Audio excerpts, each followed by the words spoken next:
प्रिय विद्यार्थियों, बगड़ियावाल Vidya Niketan online class में आपका स्वागत है। हम पढ़ रहे हैं कक्षा 6 बसंत का अध्याय 10 झांसी की रानी लक्ष्मीबाई। इस कविता में कवयित्री सुभद्रा कुमारी चौहान ने झांसी की रानी के जीवन और उनकी स्वतंत्रता में योगदान की महत्वपूर्ण बिंदुओं को हमें जानकारी दी है, जिसमें आज हम इसका अंतिम भाग पढ़ेंगे। जाओ रानी, याद रखेगा हम कृतज्ञ भारतवासी, ये तेरा बलिदान जगावेगा स्वतंत्र अविनाशी। होवे चुप इतिहास लगे सच्चाई को चाहे फांसी, हो मधुमाती विजय मिटा दे गोलों से चाहे झांसी। तेरा स्मारक तू ही होगी, तू खुद अमिट निशानी थी, बुंदेले हर बोलो के मुंह हमने सुनी कहानी थी। खूब लड़ी मर्दानी वह तो झांसी वाली रानी थी।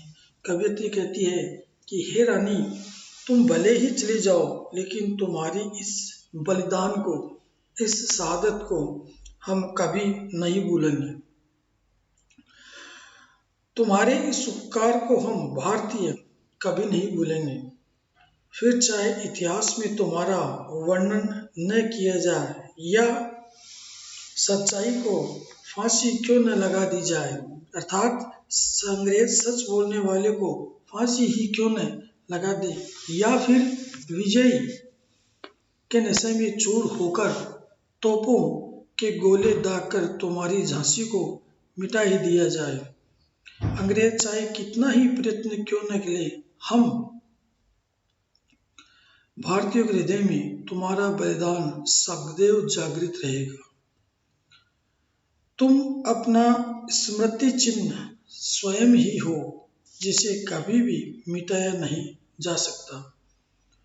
तुम्हें याद करने के लिए हमें किसी भी स्मृति चिन्ह की आवश्यकता नहीं है। कवयित्री कहती है कि हमने बुंदेलखंड में निवास करने वाले लोक गायकों से ये कहानी सुनी थी कि झांसी की रानी लक्ष्मीबाई मर्दाना वेश में अंग्रेजों के साथ वीरता से युद्ध किया था। इस तरह से हमने इस अध्याय में झांसी की रानी लक्ष्मीबाई की वीरता की कहानी को जाना। अब अगली ऑनलाइन क्लास में हम इसी अध्याय के प्रश्नों को करेंगे। तब तक के लिए धन्यवाद।